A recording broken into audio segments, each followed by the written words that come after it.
Anyone who gets to play Spider-Man is living a dream come true. Unfortunately for Andrew Garfield, that dream was brief. Why was his tenure as Peter Parker so short? The answer, as always, is complicated. The best characters often come from actors with a concrete vision, who can turn stories, experiences, and research into a coherent whole. Garfield believed in the power of this process as fervently as a 25-year-old rookie actor could. After the series cancellation, he told The Guardian about the work he'd put in behind the scenes to do right by the character. "I thought, if I can infuse all this ancient knowledge and wisdom into Spider-Man, it could be profoundly affecting for young people in the audience. That was always my intention and what I tried to do. Unfortunately, the studio didn't agree. The cutting of character-centric scenes, the promotion of Garfield as a celebrity, and the ultimate reality of The Amazing Spider-Man as a blockbuster series made Garfield's highbrow ideas unsustainable.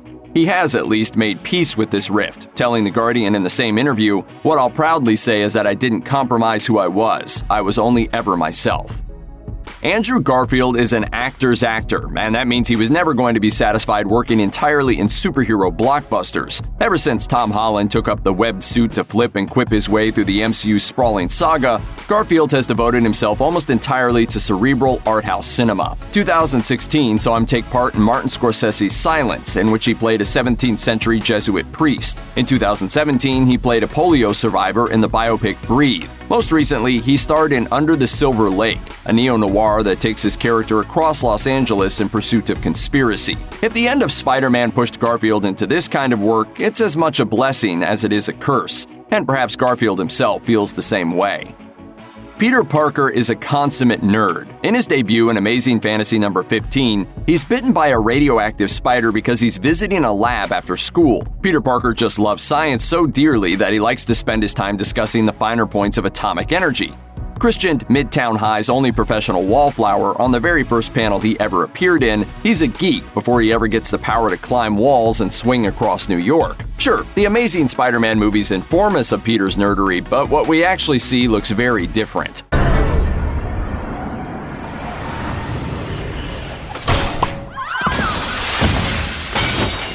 Of the three actors who make up Spidey's big screen presence, Garfield is the one whose handsome looks weren't toned down at all.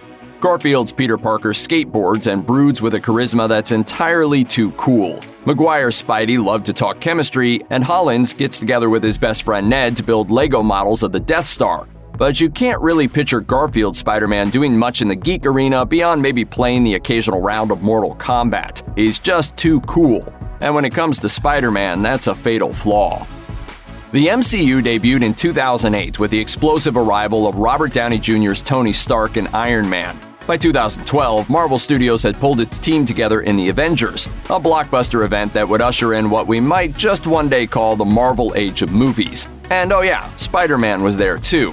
Of course, with Sony holding the movie rights to the character, he remained trapped in his own cinematic universe. Though Amazing Spider-Man did well at the box office, the fact remained that it was completely eclipsed by the other Marvel-based movie to come out that year. Plus, the MCU was demonstrating far more staying power than Sony's Spider flicks. In retrospect, the writing was very much on the wall. People were loving Marvel's sunny, quip-laden vision of their own universe far more than Sony's slick take on the iconic web-slinger. As the years went on, Marvel built up more and more gravity, and Spider-Man, the company's flagship comic book hero, was pulled in and revamped by Tom Holland. There was an inevitability to this process not even the best movie could have thwarted, and unfortunately, Garfield's films were far from the best.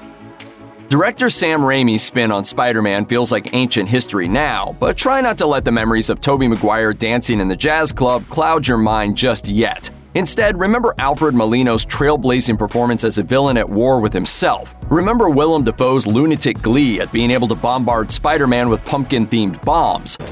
Are you in or are you out? It's you who's out, Gobby. Out of your mind. Remember Kirsten Dunst's warm-hearted girl next door. Remember the upside-down kiss. And perhaps above all, remember that iconic train rescue. At the time, the world loved those movies. Only 5 years separate the last of the Maguire trilogy from the first of the Garfield duo. In some ways, that's a long time, but it's not long enough for a generation to turn over. Most kids who grew up with Maguire were barely into adulthood by the time Garfield rolled around. Maguire remained an A-list star rather than an elder statesman passing down a beloved role. It was too soon for anyone to erase the mark left by the first trilogy from their minds. Too soon for there to be an organic desire for a new take on an old favorite. And in the end, that's the desire a superhero flick lives and dies by. Check out one of our newest videos right here. Plus, even more Looper videos about Spider-Man are coming soon. Subscribe to our YouTube channel and hit the bell so you don't miss a single one.